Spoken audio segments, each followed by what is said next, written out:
BTR नि रायजो राजाफोरनिसिम आं गरजा मुसाहारिनि खुलुमनायखौ नोंथांमोनहा जासिग्रोबाय। दिनै आं नोंगौ गमामायैनो गोबां सम नोंथांमोनहा आंखौ फेसबुकनि जुगेदि वाट्सएपनि जुगेदि ससियेल मिडियानि जुगेदि गोबां खोथा होनबाय थायोमोन जे आदा गरजन सार नोंथाङा UPPL आवनो फैदो, ज' आन्दलन खालामदोंमोन, ज' गभर्नमेन्ट दानायाव बाहागो लाफैदो, नोंथाङा मानो जोंखौ रायबाय थायो, नोंथाङा मानो जोंखौ एरखे खालामबाय थायो, गोबां खोथा आंखौ बुंहरबाय थायो। सोरबा एसे मोजां बुङो, सोरबा एसे गाज्रि बुङो।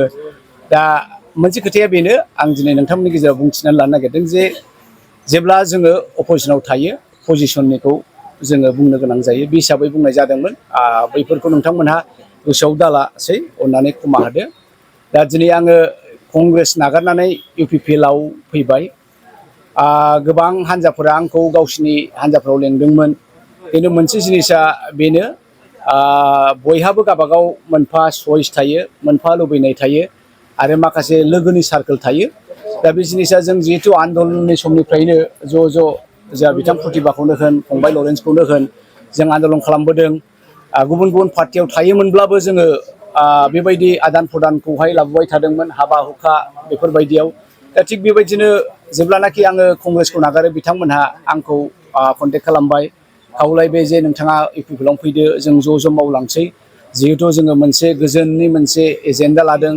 दा बे गोजोननि निसानखौ जोङो BTC आवहाय लाबोनानै गायसननानै बयबो गुबुन जाथिनि राव, हारिमु, धोरोमखौ बयखौबो जोङो ज' खालामनानै BTR आव मोनसे गोदान सावगारि होनाय, गोजोन, जौगानाय, अनलायनाय, बेफोर खोथाखौनो दा बेवहाय आंबो सामिल जाबाय।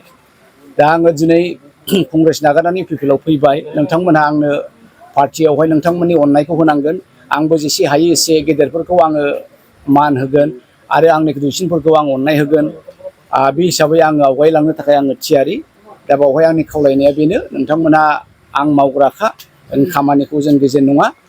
आंनो नांगौबायदि मावनायनि परिबेखखौ होयोबा आङो गमामायैनो UPPL आव थानानै पार्टिखौ आङो जौगानाय फारसे आङो अराय बोलो होगोन। जोंनि गेजेराव फिसा दाङाबाजिफोरखौ जेसे हायो एसे जोङो फोजोबनानै खौसेनि गारांजों जोङो बड'लेण्डनि रायजो राजाखौ जोङो सिबिगोन होननानै आं आसा खालामदों। अननाय आरो सनमाना दङमोन आरो थाबाय थागोन।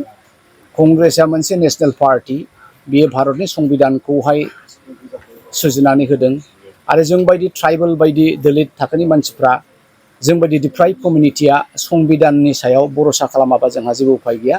दा बेखाय संबिधानखौ जोथोन लाग्रा, संबिधानखौ रक्षना बेखना खालामग्राया कंग्रेसआनोमोन।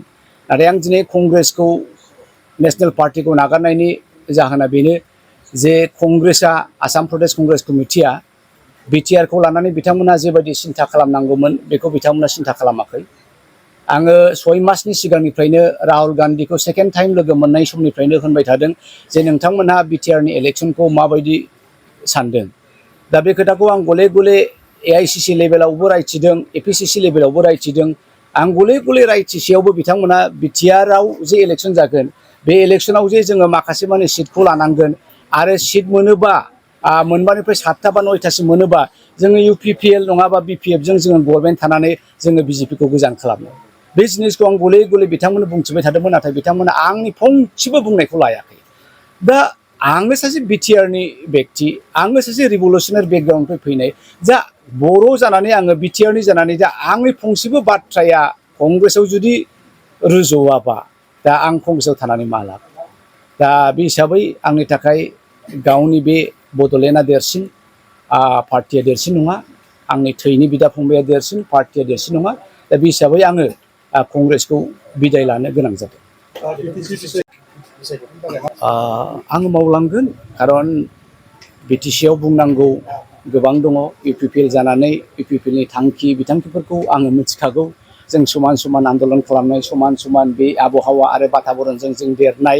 आङो UPPL जानानै बर' रायजो राजा, बे BTC नि रायजो राजाफोरनिसिम गोबां खावलायनो गोनां दङ, गोबां मिथिहोनो गोनां दं। बेफोर बाथ्राखौ आङो एखे उदाङै जेरावनो सुबिदा मोनो बावहायनो आङो केम्पेइनफ्राव थाफानानै एबारनि बिसायख'थिखौ मोजाङै मोजां केम्पेइन खालामनानै आरो देरहाहोनाय हाबाफारियाव आंबो गोसो मोदोम जिउ होनानै बाहागो लाफायो।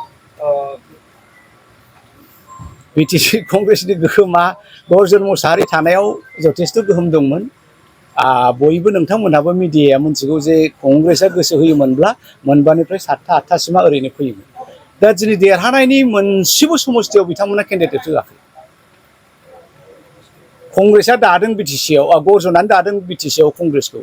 दा गर्जनानो बबेहाय सोर केन्डिडेटखौ होनांगौ बेहाय जेबो आखाइ गैयाब्ला दा देरहागोना बोरै? दा आङो नुदों दिनै कंग्रेसआ बिटिसिआव बोलो होथारोबा मोनसेसो मोननो हागौ, बिनि बांसिन बिथांमोनहा मोननाय नङा आरो हयथ' मोनसेखौबो मोननो गोब्राब जागोन नामा।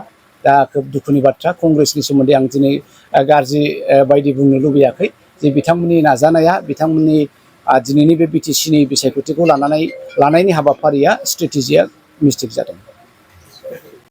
जोंनि जइनिं जानायनि हाबाफारिनि थारिकआ खालारा दिनै नङामोन, गाबोनसोमोन।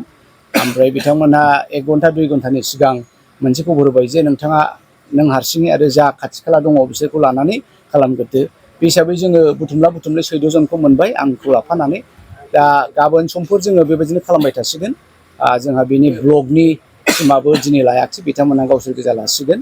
दा मानसि जयेन जानायखौ गोबां मोनबाय थागोन।